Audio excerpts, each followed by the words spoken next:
Bonjour YouTube. Aujourd'hui je vous retrouve dans une nouvelle vidéo et je vous préviens avant que la vidéo ne commence, il fait pas beau dehors, je suis obligée de mettre ma ring et on la voit. Donc je vous retrouve pour mon bilan du mois d'octobre, pour le challenge livresque Frisson d'octobre, oui. Je tiens déjà à vous préciser, si vous avez vu le vlog du mois d'octobre que je vous mets juste ici, vous avez pu voir ce que j'ai lu et vous avez pu voir que je l'ai réussi à moitié. Du coup, je reprends les catégories. Donc du coup, pour la première catégorie, c'était créatures de la nuit, donc il fallait vampires, démons, fantômes ou métamorphes dans le livre. Cette première catégorie, bien entendu, je l'ai réussi. Alors, viens là, toi, j'ai pas envie de te faire tomber. Donc, j'ai lu Vampiria, donc le tome 1, La Cour des Ténèbres de Victor Dixon, publié chez la collection R. Et je l'ai beaucoup apprécié. Du coup, je vais vous faire ma chronique, vu qu'il n'y a que 4 livres en temps normal, mais là il n'y en aura que 3. Je sais pas si je vais la garder dans ma main ou si je vais le poser, je sais pas du tout. Du coup, j'ai vraiment adoré ce livre. En fait, j'ai bien apprécié me plonger dans le 18e siècle avec Louis XIV, et j'ai bien aimé l'idée que le roi soleil va changer et va devenir le roi des ténèbres. Donc maintenant je vais parler de Roy et non de roi parce que là dans le livre on écrit roi R-O-Y, donc Roy. Du coup on va parler du Roy des ténèbres. J'ai vraiment apprécié et j'ai trouvé que c'était du génie le fait que le Roy devient immortel et que la société elle soit divisée en deux avec d'un côté les nobles et les vampires et de l'autre les roturiers qui sont là pour donner leur sang. J'avais déjà entendu parler de Victor Dixon comme une personne qui a de la créativité et de l'imagination à revendre, vraiment une imagination immortelle. Et en vrai, je suis pas du tout déçue et je suis même agréablement surprise. Cet homme est vraiment un génie parce que j'ai pu découvrir l'univers de Phobos en le lisant là actuellement et du coup j'ai découvert l'univers de Vampiria et clairement c'est deux univers qui sont tellement contraires et en même temps genre c'est vraiment, je sais pas quoi dire, mais vraiment, Victor Dixon est un de mes auteurs préférés, je peux le dire haut et fort. En plus de ça, ce petit livre a été dédicacé, bien entendu. Parce que j'ai été le voir au salon de Montreuil l'année dernière, et il y a un vlog même dessus. Enfin bref, je divague. Pour ce qui est du scénario, il est super bien construit. L'univers, il est riche, et vraiment genre, je sais pas, l'intrigue, elle m'a tenu en haleine jusqu'à la fin du livre. Vraiment, en aucun cas, je m'attendais à ça. En aucun cas, je m'attendais à cette fin, et ça me donne encore plus envie de découvrir le tome 2.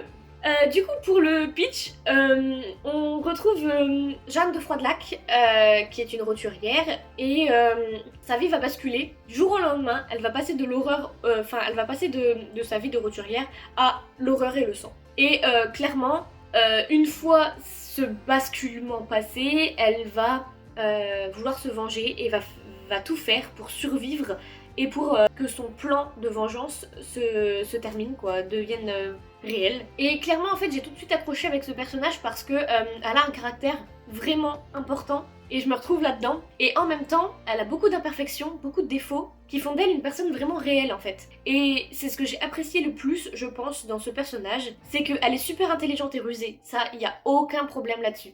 Mais elle est aussi naïve et elle va se lier d'amitié et faire confiance à des personnes qui ne sont pas vraiment bonnes, on va dire. Mais en même temps, elle a un but et elle fera tout pour aller jusqu'à la fin de ce but, quitte à trahir des amis qui lui étaient chers. Et j'ai vraiment apprécié ce caractère-là de ce personnage. Donc du coup, globalement, en fait, j'ai beaucoup apprécié ce livre, vraiment. C'est une pépite et je vous le recommande. Et j'ai hâte de me plonger dans le deuxième tome, mais avant, faut que je termine Phobos. Ok. Donc, la deuxième catégorie, c'était Même pas peur, paranormal, lieu hanté, thriller ou personnage malveillant. C'est ce livre-là que j'ai, entre guillemets, triché. Pourquoi? Comment vous expliquer ça? En gros, j'ai lu ce livre et en fait je l'ai terminé le 5 novembre. Donc il m'a fallu 5 jours en plus pour le terminer. Je le mets quand même dans ce bilan parce que je l'ai quand même terminé. Mais j'avoue que bah du coup il m'a fallu 5 jours en plus pour le terminer. Et en fait j'ai juste pas lu assez rapidement. Mais du coup je vais vous parler de Inlassablement de Jeanne B. Qui est du coup disponible sur Wattpad.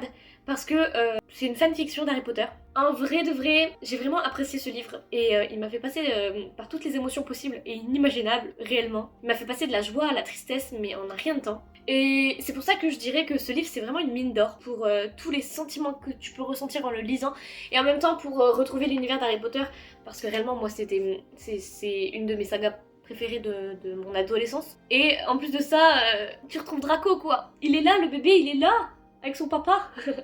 Bon, j'avoue qu'il est petit, mais il est là. Je vais essayer d'avoir la pop, c'est un de mes objectifs. Donc du coup, pour vous expliquer, on suit Hadès qui arrive en 6ème année à Poudlard et dont la vie va un peu basculer parce que elle va croiser la route de notre petit Draco. Et vraiment, je trouve que leur histoire est vraiment touchante. Plus on avance dans le livre et plus on passe du sourire aux larmes parce que l'histoire elle est vraiment compliquée. Je sais pas comment expliquer ça. En gros, on a Hadès d'un côté qui est vraiment très forte.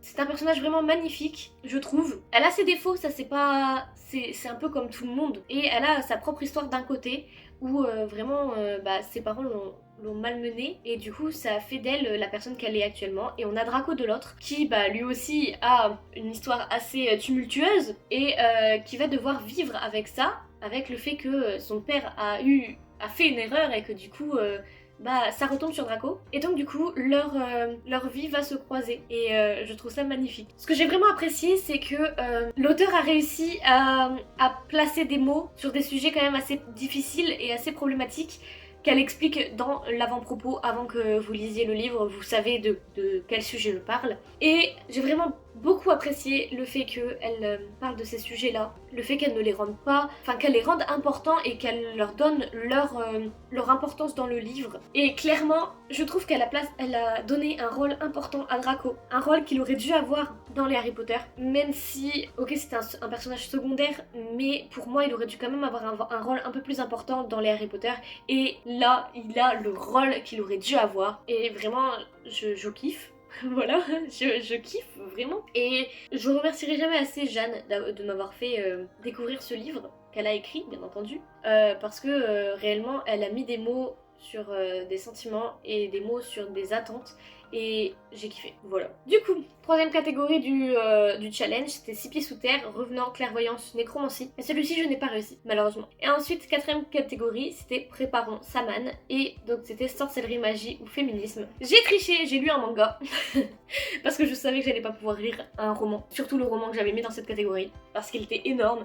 Et donc, du coup, j'ai préféré prendre le manga, surtout que je venais de l'acheter. Et je voulais vraiment le lire. Et il rentre dedans, vu que c'est L'Atelier des sorciers, donc le tome 1 de Kamome Shirahama, publié chez les éditions Pika. Et j'ai kiffé. Enfin, j'ai kiffé. C'était une excellente surprise, on va dire. J'en avais entendu parler sur Instagram et sur YouTube, et je me souviens plus vraiment des noms des personnes qui en a parlé, mais ça m'avait donné envie, surtout que j'adore l'univers des sorciers, et du coup, je voulais à tout prix le lire pour découvrir cet univers-là. Et du coup, pour le pitch, on va suivre Coco qui récupère un grimoire et une plume, soi-disant magique, par un sorcier qu'elle a croisé dans la rue, un mystérieux sorcier. Et en fait, elle va essayer de dessiner ce qu'elle trouve dans les livres, et un jour, elle va réussir. La magie qu'elle va avoir réussi à dessiner va provoquer une catastrophe énorme. Et heureusement pour elle, ce jour-là, il va y avoir un sorcier qui est sur le dos du livre, qui va être dans les parages, qui va la prendre et l'emmener à l'atelier des sorciers pour lui apprendre la magie, alors que normalement c'est interdit. Donc voilà à peu près le pitch de l'histoire. J'ai pas vraiment lu le résumé, donc vraiment je vous ai fait ce que je me souviens. Et certains vont dire que ça ressemble à Harry Potter, que c'est un remake d'Harry Potter, que du coup c'est nul, etc. Et moi je vous dis non. Ce n'est absolument pas un remake d'Harry Potter. C'est ok, il y a des jeunes qui vont apprendre la magie. Ok, il va y avoir des gentils et des méchants. Mais en aucun cas, c'est un remake d'Harry Potter. Je vous enlevez-vous ça de la tête tout de suite. Ce n'est pas un remake d'Harry Potter. Donc du coup, en globalité, j'ai apprécié le roman. Enfin, j'ai apprécié le roman. J'ai tellement l'habitude de lire des livres que je dis roman tout le temps. J'ai apprécié le manga, qui se lit très très très rapidement. Et je pense que je vais lire le tome 2, vu que je l'ai acheté en même temps. Après, est-ce que je lirai toute la saga en entière? Je sais pas. Je verrai en fonction du tome 2 si vraiment il me touche énormément, parce qu'il y a quand même pas mal de livres, pas mal de tomes plutôt. Mais voilà. Donc voilà pour ce bilan du challenge livresque Frisson d'octobre.